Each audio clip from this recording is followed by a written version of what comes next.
Okay, I'm here with Cooper. Cooper is a Rhodesian Ridgeback who has a little bit reacted to other dogs. It's Lola. I have a Lola across the street if you want to pan to Lola. So pan the camera over there. So Lola's out with her dog walker, and she's going to help us with this. Now, I'm using a high-value training treat here. I'm using the Stewart's freeze-dried beef liver, and I'm going to be using a clicker. Now, if you haven't already loaded the clicker, you need to watch a video on how to do that. I have a great one to show you. Hey, we got a gentleman coming by. There you go. So what did I do? I clicked for him looking at this gentleman. So once he comes around this car, he's going to see Lola.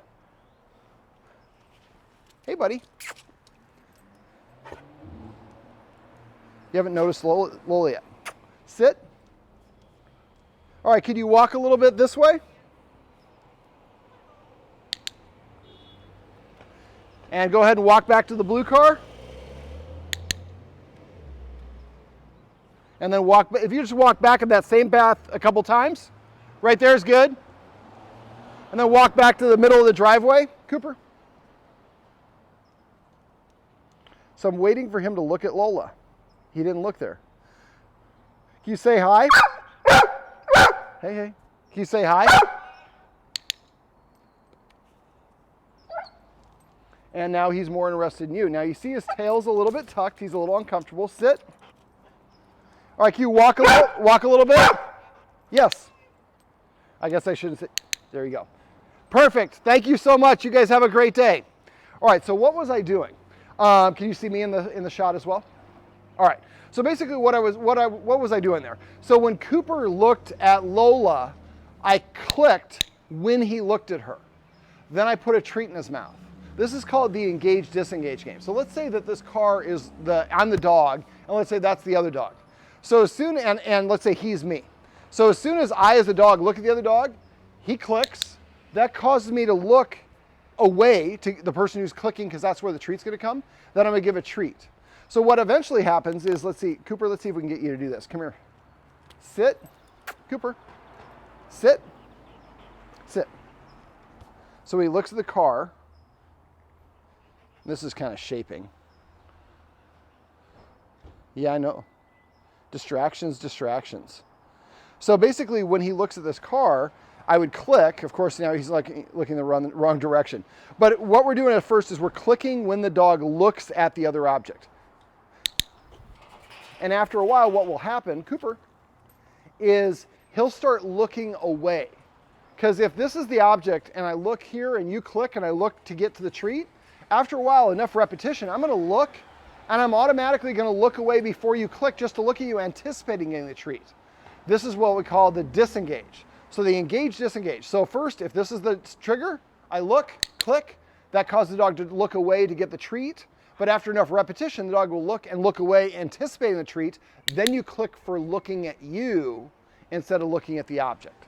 Now, we just got done walking around the neighborhood and we were barely able to find another dog. Now, this is another dog's coming that we haven't talked to about this. Cooper, Cooper, hey buddy, come here, sit. So I'm incorporating distance.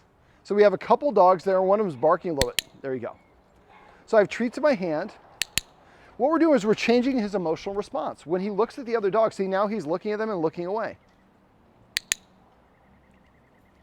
Now, he doesn't have to interact with the dog. He doesn't have to sniff with the dog. He doesn't have to play with the dog. He just looks at the dog and something good happens.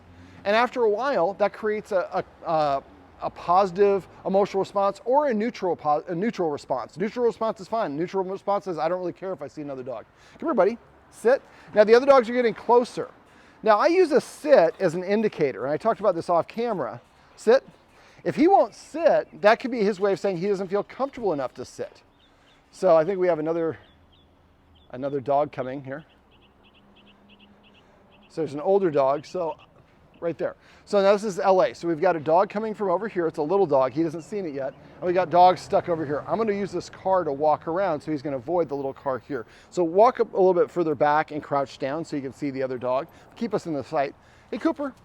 Come over, Cooper. Stay right here, just back in that corner there. There you go. And go ahead.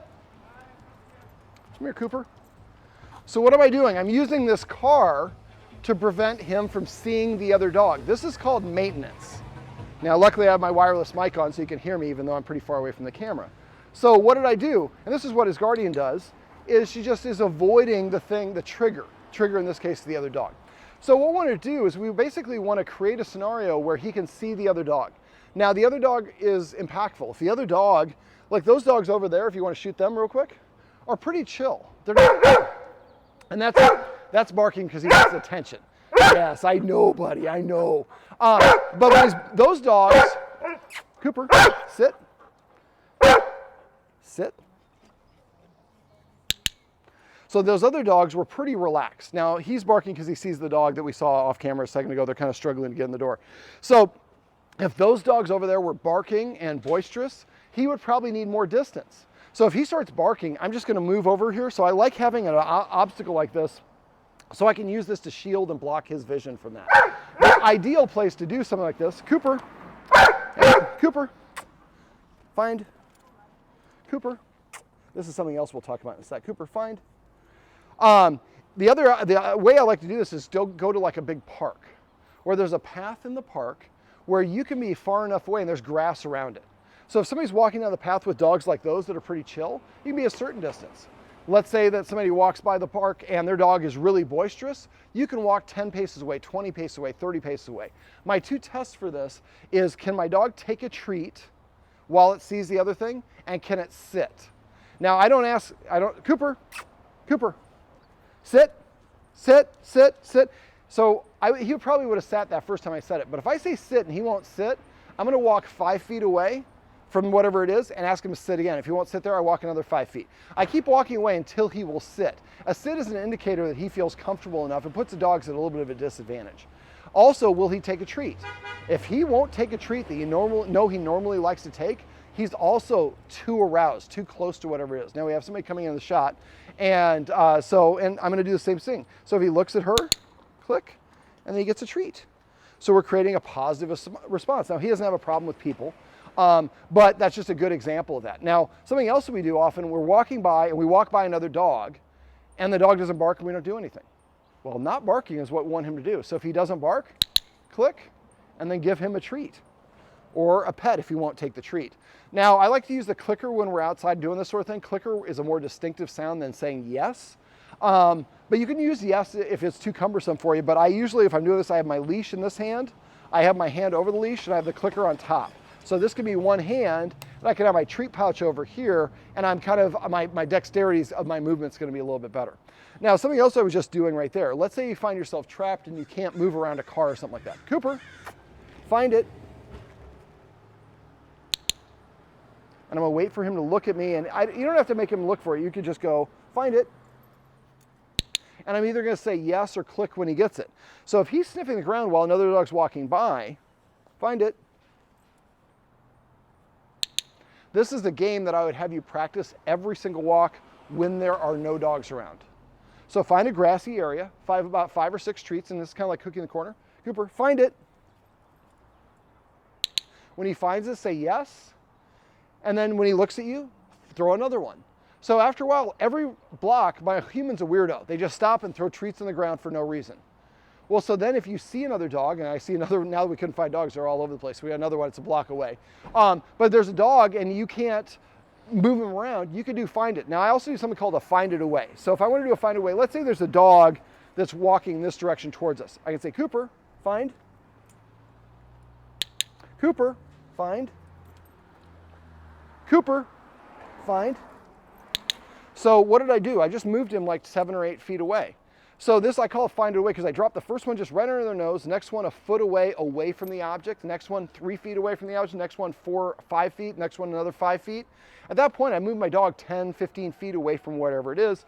And if you practice this on your walks, just every once in a while, it's like, oh, this is the place where we're gonna do the find it. He's not looking, anticipating that there's another dog around. He's just worried about getting those treats on the ground because you practiced it. Like this is like the greeting that I talked to you about off camera so that he's just fine.